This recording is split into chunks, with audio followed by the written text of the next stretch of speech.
চলে আসলাম শ্বশুর বাড়ি, আপনাদেরকে সাথে করে নিয়ে এত সুন্দর একটা শ্বশুর বাড়ি চলে আসলাম এনজয় করার জন্য। তো এই শ্বশুর বাড়িটা কিন্তু আমার না, এটা হলো আমাদের বিশ্বকবি রবীন্দ্রনাথ ঠাকুরের শ্বশুর বাড়ি। আর এই শ্বশুর বাড়িতে আপনারা যদি আসতে চান কিভাবে আসবেন বিস্তারিত এই ভিডিওতে তুলে ধরবো, সম্পূর্ণ ব্লগ জুড়ে আমার সাথেই থাকুন। আসসালামু আলাইকুম এভরিওয়ান, আপনাদেরকে সাথে করে নিয়ে যশোর থেকে আমি যাচ্ছি খুলনা ফুলতলা শ্বশুরবাড়ির উদ্দেশ্যে। যে সামনে দেখতে পাচ্ছেন বিলবোর্ড, এখানে লেখা আছে রবীন্দ্রনাথ ঠাকুরের শ্বশুরবাড়ি। এটা ফুলতলা পার হয়ে এই বিলবোর্ডটা দেখতে পারবেন এবং ডান সাইডে রাস্তা দেখতে পাচ্ছেন যে চিহ্ন দেওয়া আছে, এই রাস্তা ধরে চলে যাবেন শ্বশুরবাড়ি, মানে রবীন্দ্রনাথ ঠাকুরের শ্বশুরবাড়ি। আর জায়গাটা দেখতে পাচ্ছেন গ্রাম্য পরিবেশ, সিমসাম নিরিবিলি, খুব মনোরম একটা পরিবেশ, সবুজে ঘেরা এই গ্রামটি দেখতে পাচ্ছেন। আর এখানে দেখতে পাচ্ছেন যে সব জায়গায় আপনার মোড়ে মোড়ে চিহ্ন দেওয়া আছে যে কিভাবে আপনারা যাবেন।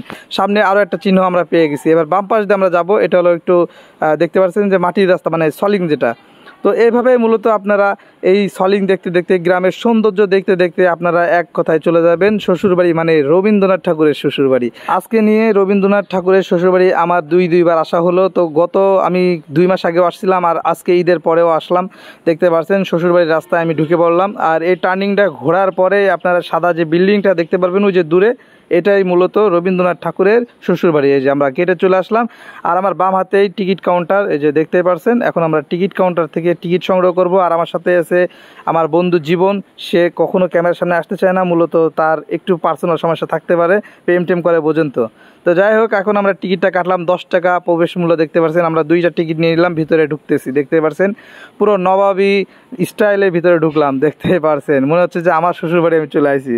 তবে এটা আসলে রবীন্দ্রনাথ ঠাকুরের শ্বশুরবাড়ি। আর এই শ্বশুরবাড়ির বিস্তারিত আপনাদেরকে এখন দেখাবো। তবে এখানে আসার পরে যা দেখতে পারলাম যে বিল্ডিংটা নতুন করে রংচং করা হয়েছে, মানে মডিফাই করা হয়েছে। তবে আমি গত 2 মাস আগে যখন আসলাম তখন এটা পুরাতন যে আকৃতি এটাই ছিল। আপনার আমার শ্বশুরবাড়ি কোথায় এটা কমেন্ট করে জানাবেন। তবে এখন আমরা বিশ্বকবি রবি ঠাকুরের শ্বশুরবাড়ি ঢুকবো, সাথে থাকুন। এই সেই কাঙ্ক্ষিত বিশ্বকবি রবীন্দ্রনাথ ঠাকুরের শ্বশুরবাড়ি। তিনি জীবনদশায় ছোটোবেলায় এখানে ঘুরতে আসতেন এবং এক পর্যায়ে এই গ্রামের মেয়ে মৃণালিনীর সাথে তার দেখা হয় এবং বিবাহ বন্ধনে তিনি আবদ্ধ হন। আর এখানে রয়েছে তার অনেক স্মৃতিচরণ, যা এই ভিডিওতে আপনাদেরকে দেখানো হবে। ভিতরে ঢোকার পরে এখানে দেখতে পাবেন রবি ঠাকুরের যে স্মৃতিচরণগুলা, এই যে দেখতে পাচ্ছেন দেয়ালে সুন্দরভাবে ছবিগুলো তুলে ধরা হয়েছে, আপনারা দেখতে পাচ্ছেন। আমরা এখানে দেখতে পাচ্ছি রবীন্দ্রনাথ ঠাকুরের জীবনদশায় লেখা কিছু গ্রন্থ, যা এখানে রাখা হয়েছে। এছাড়া এখানে দেখতে পাচ্ছেন যে রবীন্দ্রনাথ ঠাকুরের শ্বশুরবাড়ির যে পুরাতন বিল্ডিংটা কেমন ছিল সেটা এখানে তুলে ধরা হয়েছে।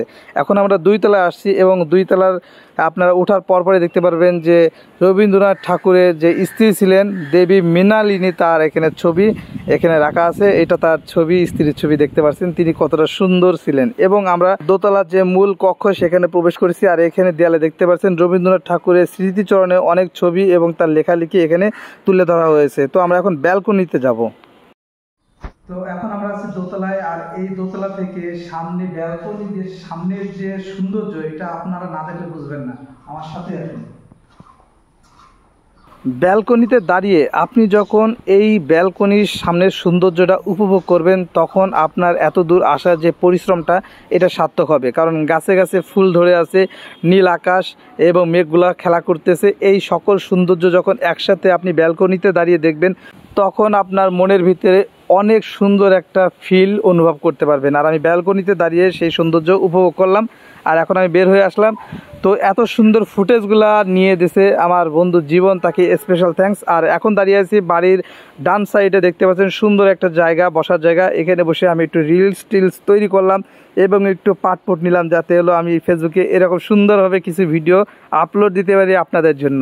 তো যাই হোক, এই জায়গাটা সুন্দরভাবে আপনাদেরকে দেখানোর ট্রাই করলাম। বাড়িটা কেমন লাগছে এটাও কমেন্ট করে জানাবেন। আর এখন এখান থেকে আমরা বের হয়ে যাচ্ছি।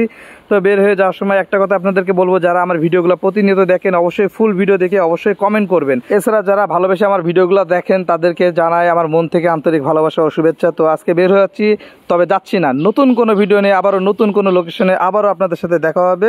খোদা হাফেজ।